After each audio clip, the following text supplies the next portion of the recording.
Good news. Brett woke up with a huge pain in his left shoulder from sleeping in a stupid position on the couch all night. He sits up to rub his shoulder. It's dark outside. He searches for his phone somewhere on the floor near the couch. 4 a.m. What a horrible time to wake up. He gently shakes Eddie's shoulder. Eddie, you have to go sleep in your bed. You will have pain tomorrow. Eddie? Eddie sits up, half asleep, so Brett takes him by the hand and guides him to his bedroom. Then he stumbles his way back to get his pillows from the couch and returns to his own room. Even though he didn't make the bed, he just flunks on top and goes to sleep immediately. When the sun wakes Eddie up later, he is confused at first. He remembers watching a movie, and now he is sleeping on his bed? He lies in bed for a while, looking at the majestic Table Mountain with the sun creeping up on one side. The city below looked peaceful, with very few cars moving around.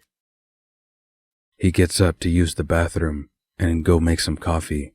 As he passes Brett's room, he peeks inside. Brett was sprawled sideways on the bare mattress with his head buried in the pillows.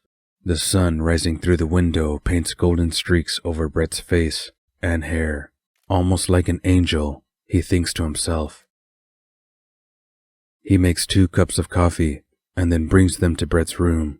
He places it in the floor. He removes the laundry from the chair and floor and puts it on the foot end of the bed.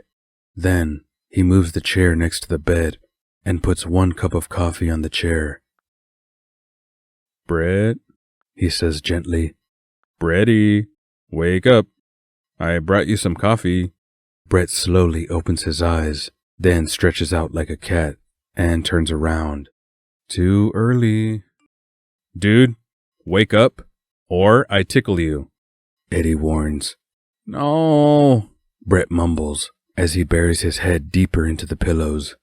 Okay, I warned you, Eddie smiled as he pokes 1 finger into Brett's ribs. That did the trick. Brett yelps and sits up immediately. Dude, that's cruel, he says as he smacks Eddie with a pillow. What time is it? Brett asks as he takes the coffee from the chair. Eddie sits down next to him with his coffee. When I checked a few minutes ago, it was 8, he says. How did I get to my bed last night? The last thing I remember was watching a movie. Brett takes a sip of his coffee and says, I woke up at 4. I brought you to your room, even though it seemed to me you were walking in your sleep. Now I know that you were, he laughs. Eddie, do you think my mom will be okay by herself today? Brett asks. She said she would, but if you want to go there, I'm okay with that. I do think you should give her the chance to prove she can handle this, though. I think it will be important for her to show she can also be strong. Brett takes another sip of his coffee. I guess you are right. I'm sure she will let me know if she needs help with anything. Let's make some breakfast, Eddie says as he gets up. Brett follows him to the kitchen. He doesn't like the kitchen. It's small and strange and still very empty. They didn't have any pots or pans, so they ordered some ready-made pancakes when they did the grocery order. 30 seconds in the microwave is all it takes. Brett searched in the cupboards for the syrup they got, whilst Eddie heats up the pancakes. Dude, where did you put the syrup? He asks. In the fridge, Eddie replies. Brett opens the fridge. No syrup. It's not in the fridge either, he says, slightly irritated by now. Eddie opens the fridge and shows him the condiment drawer in the door of the fridge. You're welcome, he says.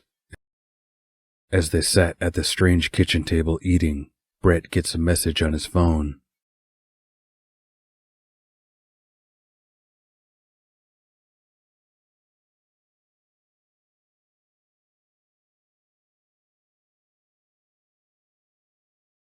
Brett shows the screen to Eddie as he starts putting the stuff in the sink. They can clean it later. Each rush to put on clean clothes. It's extremely wrinkled, but at least it's clean. As they get ready to leave, Eddie sees the panic in Brett's eyes. He puts a hand on Brett's shoulder and says, "Bretty, relax. I'm sure it's nothing serious. Look at me." Brett turns to look at Eddie. "Breathe," he tells Brett. "Slowly. Again," he says. "Feel better?" Brett nods and smiles. He does actually feel more calm as they make their way downstairs to go catch a bus. When they reach the shop, Brett hardly recognized it. There were at least 10 people in blue coveralls, packing stuff, sealing boxes, and moving boxes to trucks waiting outside. "Ma," he says, "what's going on?" His mother looks up from the paperwork she was discussing with a man in a very grand suit. Brett, Eddie, you came. This is Mr. Williams from the law firm you contacted. Brett shakes his hand. Eddie nods with a smile. I called them yesterday after you left and we had a long discussion. We decided to close the shop and keep the goods in storage to sell later. Brett was surprised. I'm tired of the shop and we definitely don't need to run it for income or anything. It's time to let it go. She says. We found something. She says. Come with me. Brett and Eddie follow her to the back storeroom. Brett could hardly believe his eyes.